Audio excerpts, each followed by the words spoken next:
We've been here talking about so much before, but I'm so pleased to be my first show with you for the new year, Brice. Happy New Year. Happy New Year. The new year running together, don't they? 2023, how have we got here? What an amazing year. My son's about to turn 23. It's so easy to remember what year he was born. But lots to share with you today. And we're going to have a really interesting chat today about a few different topics that all tie in together. We're going to talk about synchronicities and coincidences and how there's always really important messages in those for us. And we're also going to talk about the difference between sharing energy and competing for energy. And where I'd like to start on that is I would love you to update your listeners and my listeners on your amazing 60-day challenge to follow up with the 30-day one that you did last year. Well, it's our 60-day challenge. And I was telling Catherine before we started filming, don't email me yet, guys. I think I'm going to have it completely done by Saturday. It is pretty much completely done. I've just got to double check a few things and send it out to, we have so many participating channels in this. Catherine contributed, Emmy Simpson contributed, Shanti contributed. We have so many people participating in this 60-day, and 60 days is a lot. Like writing the template out, it's a lot, you guys, but it's fantastic. And I'm so excited.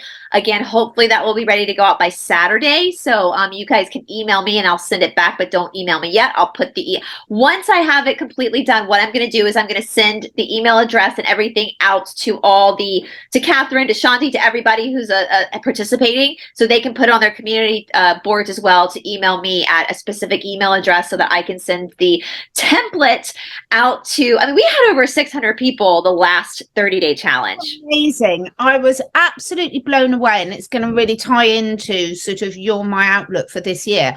I was blown away by every single person. I haven't gone into the Signal group much over the last couple of weeks just because I've been so busy researching some really amazing things that are coming up. Yeah, it's absolutely fantastic. And I was just blown away by the contribution. Sorry, Patricia's just putting the saddle. Thank you, Patricia. Thank you. Dogs just saying hello. She's just been riding in the pouring rain and everything. So I said put the saddle in here, but she's been polite. It was amazing. And the participation and the group support and the community. And what I love and my outlook on the 60-day is, one, this sums up about looking at where we're at on this spiritual reset, as I like to call it, which I think is absolutely on such a roll now. Nothing can stop what's coming. I've spoken a lot. I've just reread for the third time the Celestine Prophecy. My daughter's reading it. It's amazing. And what you've did with your intention of the 30-day challenge that you've now built into the 60-day challenge is you did it from a place of giving and sharing energy. And then talk us through what you've received from that, because that wasn't the point. You weren't expecting anything back, but how has it changed? Well, I actually, so I'm not in the Signal support group that often either. And I mean, running a YouTube channel is like 2 full-time jobs. It's just never ending. And so we have so many incredible viewers that are actually helping to administrate too, since we're not in it that often. And I get so emotional when I do get a chance to kind of skim through some of the conversations that are happening. I think what I've gotten back from the people the challengers who and are continuing, is seeing them like truly love themselves, makes me emotional, and truly support and love each other. And that is, I asked Kim Tesla, I was just with her in Florida, as everyone knows, and I said, because I've been saying, I think we're the storm. And I asked her, I said, Kim, are we the storm? And she said, yep. When Mr. T said the storm is coming, he was talking about humanity. He wasn't talking about some great savior that was coming in galactically on a dragon to like fix everything for us. Because if someone fixes it for you, what's that saying? You feed a man, you teach a man to fish, he feeds. I don't know. A delivery. So yeah, carry on. Yeah. So so I think we've leading up to a certain point in this great awakening, we'll call it. I love that, the spiritual reset. We were so inundated of all these like truths that were coming at us about the world we live in, that I think it's naturally impulsive to want someone to come in and fix it. You know, at the end of the day, we're also all still those little kids wanting our mom to kiss our boo-boo better, you know, Yeah. but over time we start going, wait a minute, no one's coming to save us. We're the saviors. We're the white hats. We're the ones. And you can't, I know Shanti and I have talked about this a lot too. Like, you can't, the macro, what's happening out in the world is just a mere reflection of what's happening inside of us. And it's not saying, please do not mistake me. I'm not saying that we're doing this shit that they're doing. I'm not saying that at all. Yeah. But our wounds, our hurt, our pain, our shadow side that's not being dealt with is what's allowing. It's like the world has a very funny way of, if there's something in your life that needs to be tended to, the same thing will happen to you over and over and over again until you actually go back and heal it. And just seeing how many people from around the world are in that signal group and are working their butts off to heal themselves and to find their power back as a human being. Excuse my language, but there's no better fuck you to the cabal than when you say, I can do this.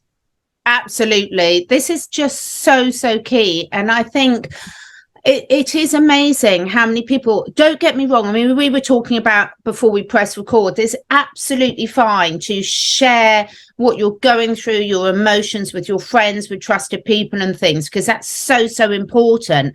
And then once you've been through that, then you're like, right, let's get down to business. Let's get on with it. And I think this is a cycle we're all going through, which is why I love the sort of spiritual awakening side of things, because it's on such a roll now. I mean, when you look at the conversations that people are having of all age groups, so, you know, there's people a lot older than me, and then people a lot longer than my daughter who's just turned 21, and we're all on this same roll. And yes, we're doing it in different ways, but the joy of actually giving and sharing the energy, because there is, I mean, you just talk about Kim Tessa, there is no shortage of energy, but what we've done is we've been caught in this trap of competing for energy, of drawing, of siphoning it off other things and other people, other things. And actually what we realize is when we raise our own energy up, we've got plenty to give to others, and this flow starts. And we all talk about the flow state, don't we? Well, what better way to get in it?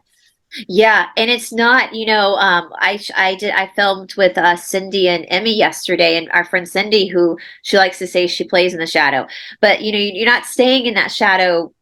You come out and you find the joy, and you know, you use your weaknesses become your strengths.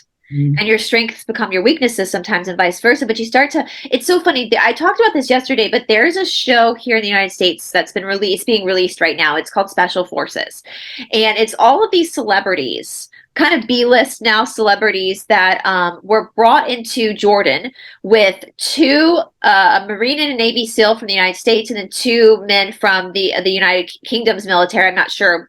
Yeah, we've got this sort of thing as well over here. Yeah. Well, watching them go through, I've been watching the show, like Mel B from the Spice Girls is there, Jamie Lynn Spears, Britney Spears, like there's Olympiads doing it, and they are pushing these people to the brink of their physical bodies, and it's bringing all this emotional. They're showing you shadow work basically. And yeah. I got the first episode, Mel B from the Spice Girls. Apparently, she had been in like a 10-year abusive relationship. And so she signed up to do this to start to try to heal herself. And one of the drills they had to do, and I started crying watching her do this, because I just felt her release, and I felt her pain, and I felt it start to come up. They have to run, and they have to go and attack, and no weapons, just their hands. This guy dressed in like padding. And they have to beat to give it all they can until the commanding officer says stop. And when they stop, they have to stand still and just be completely composed. And watching her do that, and watching her stand completely still, and just seeing her body and all these emotions just pour out of her from all that pent up energy of what she went through, but seeing it release. And then seeing her talk to them later about overcoming, because she had this idea that she was like one of the weaker ones, and they were like, you're actually one of the better ones. And seeing her and watching her, a Spice Girl that we all knew, the Spice Girls, go through this breakdown. and only and I'm seeing, as a viewer, I'm seeing how strong she is, but seeing those wheels start, seeing her discover her own strength again. And I just thought, wow, I told Shanti, I want all of us to go and do this and be filmed, because I thought that just to have the opportunity. And that's one thing I want people to understand as well with this shadow work. Even though it's hard for everyone, you get to have this privilege of getting to know yourself beyond whatever you've been taught to believe, what you've taught yourself to believe about you. And when you start to really get to know yourself and you start to surprise yourself, your vibration, your energy, your sense of self, which I think with competing energy, sometimes I think what we lack is people who do that lack a sense of self. And they're trying to grab from other things or other people to fill that void. And if you just take the time to really go inside and push yourself, because the mind and the body work together. So sometimes that is pushing yourself physically. So you push yourself mentally. You realize like how okay you actually are, and that you don't need to compete for anything. You don't need to siphon from anything, because you yourself are whole. Regardless of what weaknesses you think you have, those weaknesses then become your strengths. That watching that scene with Mel B, that abusive relationship she went through for 10 years, became her strength. Became friction that brought her back to a place of wholeness. And I hope she did. I mean, I don't know her personally, but if you happen to watch Mel K, I hope you don't mind me saying that. But if you happen to watch this Mel K, give us a call. We'd love to do a show with you. But our Mel B, sorry, Mel K, Mel B from the Spice Girls. If you happen to watch this, it is amazing. It's absolutely amazing. And I heard a podcast recently with Mel C from the Spice Girls, and you might think this is a bit irrelevant, but what I find amazing when we watch shows like you were saying, and when you do this sort of look at the SAS training and how mentally tough, how physically tough, what I do is I'm absolutely blown away by what humans are capable of physically. And yes, you know, I can watch elite sports people, elite fitness people, elite army people, and sort of say, well, yes, that's them. But when you see what normal people can do when they're really pushed and they're really driven to, it's phenomenal. It's absolutely phenomenal. And it made me realize, I was like, wow, you know, I was so sporty when I was younger, and I used to push myself to the limit and all sorts. And now it made me think, wow, you know, I push myself mentally a lot, spiritually a lot, but physically I haven't pushed myself for years. Yeah, it's exciting. And I meant Mel B, right? Not sorry, Mel K. Mel B, Mel B, the Scary Spice. Well, you know, it's funny you say that, because there are some Olympiads that are gold medalists, just skier, basketball, gymnasts that are doing this as well. And I was watching a bit of the episode that aired last night this morning, and one of the things that would have scared me to death that they have to do is they put them in a truck, and they buckle them in, and they put the truck into water. And they have to hold the steering wheel for 20, you know, for the Marines, it's like, or Navy SEALs, it's like 90 seconds. But for them, it's 20 seconds. They can't let go of the steering wheel. If they let go, they fail. And they have to hold it. And there's a scuba diver down there timing. And when the scuba diver touches their arm, they unbuckle and they have to swim out. It's only 20 seconds. Well, the first person to do it was an Olympiad, a soccer player. And she panicked. Mel K. Sorry, Mel K. I'm sure Mel K. could do it too. Mel B got in there after she had just released all this energy, and they filmed her going down, and she sat there and she had her eyes closed, and she was holding, and they show the timer. She did it. She remained calm, because they were telling you if you go in and you panic, it's over. You have to calm your mind to be able to be in that situation. They're completely submersed in water. Completely submersed. They pick the car up by chains, and they lower, and it is a slow motion lower, which I think might be worse than just quickly putting it in. And so you see the water filling up, and you see them, and they tell them, take your last breath. They take their last breath, and they are submerged. I mean, I was like, I would be like, and we do breath retention and yoga a lot, but that's in a yoga shala. You're in an environment where if you got to breathe, you just open your mouth. It's fine. They laugh at you. You do it again. In that situation, it is stimulating so much in your nervous system. Even though there's scuba divers around you, there's medics around you. If something happened, they would pull the truck out immediately, and it's only 20 seconds. But to see Mel B, after seeing the Olympiad, totally panic Totally. Who is a soccer player. So like your daughter, very cardiovascular, you'd think she would be fine. But seeing her completely, the minute she got into the water, she released the steering wheel and started to panic. And she failed the task. But to see a Spice Girl who's pushing 50, so, you know, you can see she's definitely not where she was physically when she was touring. You know, touring takes a lot physically. Yeah. She's a mom now. She's not, you know, and to see her, the camera followed her. She took her, and she at first was panicked. She looked at the guy. She goes, "Do I take my last breath out of my mouth or my nose?" And he goes, "I don't care if you take it out of your asshole." And she goes, "Right." And so, and then and to see her be calm in that moment, and the athlete had failed, but yet she did it. And it shows you like how, you know, I think with the shadow work, sometimes we run from these uncomfortable traumas that have happened in our life. And when I say trauma, I don't mean that you have to come from massive abuse or, you know, carpooling, if you know what we're saying with the small ones. We're not saying that you have to be a victim to have trauma. Can be anything. It can be anything that's stimulating your nervous system and that you're holding that energy. The minute you can actually take that, look at it, use it to fuel your healing, oh my God, you become unstoppable. And so I would highly suggest people, it's called Special Forces in the United States here. I imagine you probably do get in the UK because it's half a UK cast and it's half UK military, half American military. So you're getting, and I mean, these guys that are running it, they are like,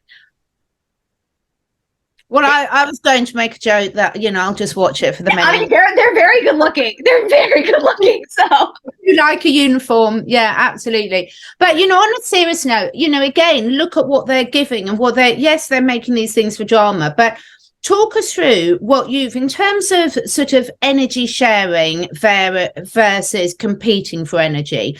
I mean, you've got so many different spiritual practices. You've got your yoga practice. You've been through, you know, a lot of life lessons and things. But what would be some of the key things that you'd want people to really realize when they switch that mindset, and what perhaps some tips about how they could start working with that?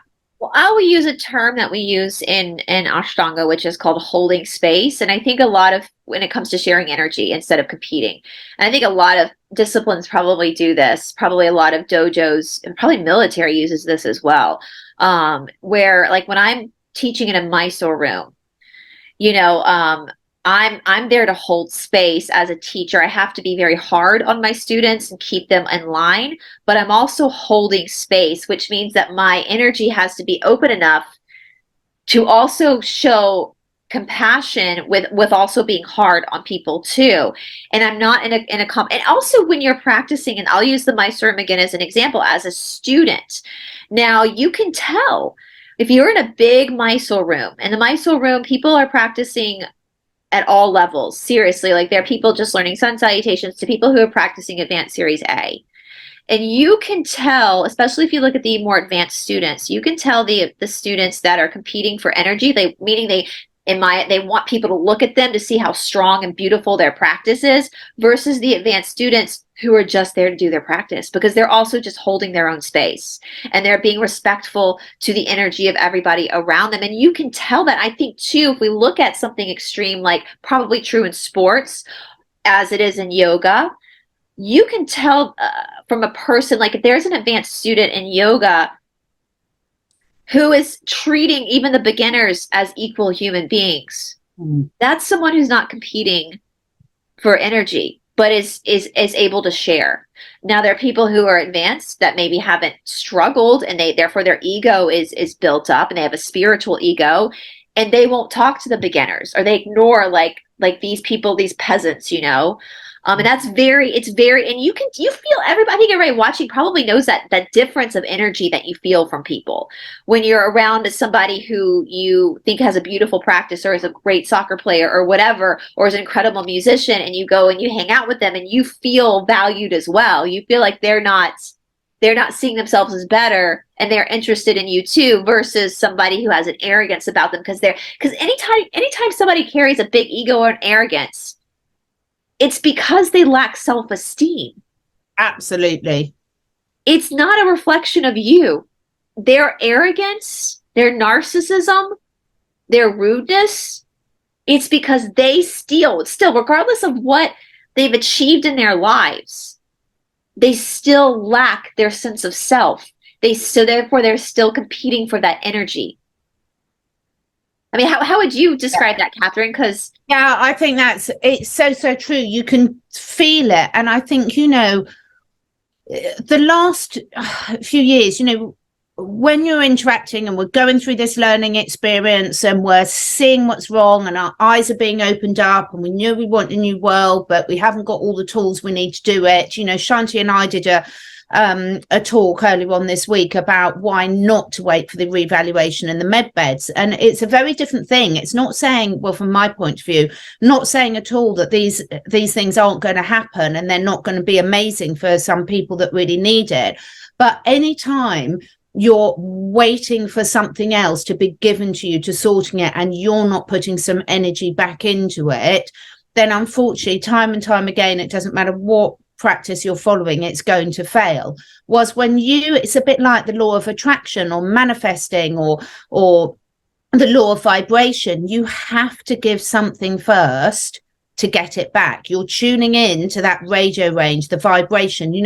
If you're surrounding yourself with more positive people, if you're viewing them not from oh my goodness, I can never, putting them up on a pedestal, but if you're viewing them for a fact that how fantastic, I'm going to learn from them, and I'm going to really pour my positivity, my love into them, and then, equally you will get that back. So I think what I've really learned is the fact that it's really important that the first step is always, what can you give? What can you share?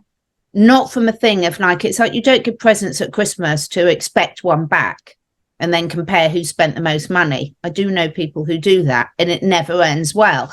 If you give, whether it's your energy, your knowledge, your wisdom, your love, your attention. So I see this a lot with people who have horses. So if someone rides a horse, there's often a very imbalance in the give and take relationship between the human and the horse.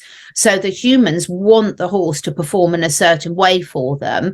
And it's very much, you can see it sapping the life force out of them. And when you see a brilliant horseman or woman that is interacting on a giving and receiving level with the horse, the relationship is completely different. Yeah.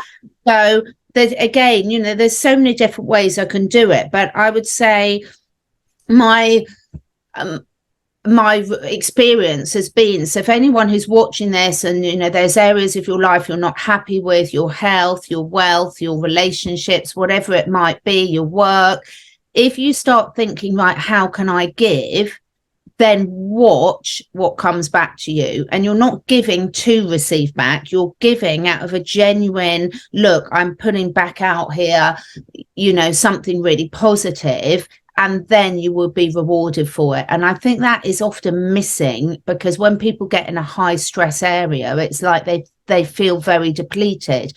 And of course, also there's so much that can be done about how this links into your physical health, your food choices, your hydration, your breathing, your sleep. So they all link, but just start somewhere small. And even doctors now, and it's very well recognized that one of the best ways out of depression is to help someone else. Yeah. And I have you guys doing that in the 60-day challenge. You're going to have some tasks to help people. And yeah, absolutely. It's 100%. It's and that's the thing too. You talked about like I am very anti, like you can't, and this drives me crazy because you see this in the spiritual world. You see this in YouTube as well. This idea of lionization. Absolutely. If you feel like you have to put another person on a pedestal, or if you feel like you have to praise them in order for them to pay you attention, that is a sign of a toxic relationship, regardless of whether that is a YouTuber or a teacher or just someone in your life. Now, there's a difference between lionizing someone and praising them and having respect for someone. Absolutely. Say very kind things to people about how much you appreciate their work and love them for what they're doing without it being lionizing. And you know, and I hope we come into a world where we can tell everybody how much we appreciate them with also maintaining our own dignity, you know, and our own sense of well-being and our own sense of and that unfortunately in the spiritual world that does happen a lot because people start to feel the changes in their body, and instead of realizing that they're the one doing the work, they give all that credit to the teacher. Yeah. The teacher's just the one holding the space. The teacher's just the one going, this is the formula. It's like you can bring a horse to water, but you can't make him drink. You're the one that's drinking. The teacher brought you to the water, but you're the one that's actually drinking. And I will say I would just say, sorry, really good teacher is really wanting to empower their students, as you say. So, you know, this is, to me, a really good teacher is a perfect example of this, because they're doing it because they want to give and share, not because they're looking for no. And if you see a teacher doing that, and I will say, so I'll use Gina, because you posted this on my community tab. I'm going to brag on you for a minute. Hope you don't mind. She'd posted on my community tab a while ago that she lost like 20 pounds over the 30-day challenge. And she was thanking me for the challenge, but I said, no, you got to thank yourself. All I'm sending you is a paper with words on it. You brought that to life. You're the one that got up every morning and you were sweating and crying and working on yourself and paying attention to what you were eating and journaling. And oftentimes with true weight loss, you're also shedding emotional baggage as well. And so I wanted Gina to know that I am happy for her, because that is her work that she did for herself. She proved to herself how strong she actually is and how change is always possible. Again, the template I'm just using, I really believe that to whom much is given, much is expected. And I have been so blessed to have incredible opportunities in my life. In my almost 40 years on this planet, I have been really blessed to have some incredible teachers and to travel the world and see. And the education I've received from that, from actual education and my experience in my own body, to pay it forward and to create a template is to see other people then take that and use it. It's the best gift in the world, because that's going to keep that, you know, energy can't be, that's the main reason why I believe in reincarnation, is because energy can't be created or destroyed. It has to keep moving. It has to be transmuted. And so that storm is just rolling and rolling in, and it's beautiful and it's amazing. And it's an honor to know all these people and to see. I mean, guys, we still got over 200 people, getting close to 300 people in that support group. I'm sure we'll have more once we release the 60-day challenge. It's unbelievable. And to see the friendships, and I have to shout out Jasmine over in Australia. Girl, I told Shanti and Mornay, because I know you're friends with them, I was like, that Jasmine, because she's so far ahead of us in time, that they were the first to greet each new day, and she would be up in the morning, and Sal over, I think Sal in Australia too, they were up there in that support group, both Jasmine and Sal, every morning. They were like leading the way because they were doing the challenge before the rest of us, because they were ahead. And so Sal and Jasmine, like, what two incredible powerhouses that are in that support group. Like, they took the reins. They're not competing for energy, they're sharing it. Yeah, and I just think I really feel this is where we're at now. I think we've gone through them, and yes, you know, you've said it a lot, lots of people have said it a lot, lots of people have commented, but if we focus our energy on anger and what the dark side are doing, it doesn't get us anywhere. If we shine our lights so bright, you know, as you said, the biggest fuck off to them is just to succeed in whatever way that means to you, just to succeed in being a lovely, caring human for yourself first and foremost, and for others, and see what comes out of that. And then when you start giving that energy and you set that whole loop of energy flow into action, talk us through have you got any examples that you can actually share publicly of the synchronicities and the coincidences that come into your life and that you see them?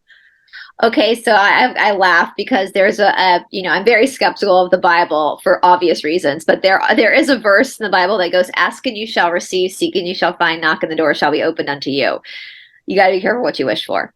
So I've told this story before. When I first started practicing yoga, I was doing the fake yoga that on every corner. And I had started, because I'm a nerd. I was a nerd long before YouTube. So I started to, and I love philosophy. I love this stuff. And so I started to study the yoga philosophy just on my own, just reading the scripture. And I started to realize that what was happening in these vinyasa flow classes was not what was actually, it was contradicting what Patanjali was teaching in the sutras. And I was very confused by this. And I got actually pretty upset in myself, and I was like, well, I'm going to quit practicing because this is bullshit. It's not matching the scripture. At that time, around that time, my first Ashtanga teacher walked into my life, just out of the blue. Out of the blue, this person just walked in. We were having a conversation. We started talking about yoga, and he started talking about this thing called Ashtanga and how it was traditional. I started explaining my concerns with, the Vinyasa flow world, how it wasn't matching the scripture. And he goes, oh no, it's not real yoga, but Ashtanga, here, come practice with me. And literally I had put it out there kind of subconsciously, because I was reading the philosophy and I was going, well, nothing matches, this is bullshit. And so God said, all right, checkmate. You want real yoga? Here's real yoga. And from there I ended up following this path, traveling. I mean, I've literally traveled everywhere with the practice, not just India, because I would follow David Grieg, because David Grieg was traveling. I would go to him to different places to practice with him. And I learned, David Grieg, I give him all the credit. I learned I breezed through my classes in India because of David, because of everything I learned from him. And he was a hard teacher. Like, there were days where I literally felt like I was going to have a meltdown on my mat. But I'm so grateful to him, and that propelled me into India. But because of him, with KPJYI, when admission starts, the first 5 minutes of admissions, about 2,000 people will apply, and they only accept like 300 people. And immediately I got accepted, immediately. And then as I was going to prepare for India, I heard it said to me once, don't sit at the feet of the guru. Be the person in the back of the room that gets called to the feet of the guru. Like, basically remain humble, be humble. Mm-hmm. And the whole time, my first trip there, I was trying to remain very humble. That whole thing about not competing for energy, but keeping your own. And Sharat learned my name within the first month. And Sharat doesn't learn everybody's name. And so these synchronicities started to happen, where I ended up then becoming the only female authorized in the state of Georgia. The only other 2 people authorized in the state of Georgia are men. I'm the only female authorized. And so, again, checking myself in order, am I competing for energy or I'm sharing it? No, I took that and I made a template on YouTube. So all these synchronicities started to happen. Look at what happened with the lockdown. I mean, a lot of us, my Shala, I started my own program in the suburbs, and it got completely shut down because it was a new studio. Yeah. And all of a sudden, here I am on YouTube. So these synchronicities. And I think too, and correct me if I'm wrong, Catherine, and people can talk about this in the comments, when you start to really put yourself into a position where you're having to rely on fate and faith and on the unseen, miracles start to happen and life starts to flow in a very easy way. And what I mean by that, and I said this in a video I think I did a few weeks ago, that the gamble I took, I come from, I think a lot of us come from a very normal family. I didn't know that university was an option until I was in university. I thought everyone had to go because it was such a big deal in my family, because both my grandmothers went to university, which now I know isn't normal for it was very, as my parents say, well, it's optional for other people, not for you. So I didn't know. So I grew up in a society where this is the path you're going to take. You're going to be either a doctor's wife or a lawyer's wife. You're going to get your university education so that you can be a good housewife and you can entertain well with the colleagues of your husband and be able to talk about politics. And I took a sharp left turn at some point and ended up in a career that isn't, I don't have anybody in my family that I can go to for advice, because no one's ever done this before. No one's ever done what I've done so I've had to rely on the synchronicities, on following the Dharma, on being, as Mel B was going in that car, being calm when the lockdown happened and all of a sudden my Shala was gone. I could have very easily just panicked, but instead a voice in my head said, put yourself on YouTube. And here we are. And so I think if you're not competing for energy, if you're not competing for a sense of self, and you're able to share energy and be grounded in your own energy, these synchronicities just start to happen everywhere. You know, they start to just, it's like the miracle, the magic. It was Einstein who said, you can see life in two, I'm paraphrasing, two ways. Either nothing is a miracle or everything's a miracle. Yeah, absolutely. And I would so agree with you. And I would really love people to share their synchronicities. But when you start really looking for them and seeing everything as an opportunity, and everything, literally every interaction as a learning experience, it's just absolutely fantastic. Not what can I take from this? What can I learn from this? It's a completely different energy, isn't it? And I've seen so many synchronicities over the years. I mean, honestly, I could write a book on them. It's absolutely incredible. And the secret is, for me, is getting out of your own way, looking at it in terms of not as what can I take, what can I learn, what can I share, and then also saying yes to opportunities that open up, because it's a bit like the Sliding Doors film that I saw once years ago. Yeah. It's like, there's so many things where something's there, and are you present enough in your day-to-day life to notice that opportunity? Yeah. And saying yes to things. And it's, you know, and sometimes, you know, you do look back and think, oh God, I wish I'd done that. Well, actually, perhaps you weren't meant to, but equally, if not, what is that teaching you, and what can you say yes to next, and just give it a go? And I think, you know, what can I share? You know, what can I learn? If we change these subtle energies behind the questions that we're asking, then all the relationships that you interact with, that's who you attract to you as well. You know, we all talk about the vibration, the tuning forks, and you cannot attract these opportunities into you if you're not open to them. Right. And if you're not ready for them, you know, and that's you. And I would say, you know, if something scares you, you should probably do it. You should probably do it if it scares you, you know, and see what happens. Just see what happens. Like, it's like Ram Dass says, like, interesting. Okay. So you were able to go in a car underwater and you passed. Interesting. So you went to the car and you panicked. Interesting. Where do we go? What do we learn? What do we learn from this? You know? So absolutely love that. Absolutely. Fantastic. So all the information for Brice's 60-day challenge, it's going to be out very soon. You'll see it on Brice's channel. When she's got it, she'll share it with myself, Shante, Morney, Emmy, Stephanie, etc. And we'll share it on our community pages. So all the details of how to contact Brice to get those will be there. In the meantime, you know, I'd love to hear your comments below about what are you sharing? What opportunities and synchronicities are you seeing opening up for you? How are you looking at sharing your energy, and how's that working out for you? Let us know, because honestly, as you said, these comments, they are really important, because you trigger something in other people, because we're all living very, very different lives, and we've all got different ways that we want to live our lives. So you don't know when something you're showing about yourself can be so valuable to someone else. Why not share it? Oh, lovely. Well, thanks ever so much. We will be back again next week on your channel. And take care, everyone. Thank you for watching. Bye, guys.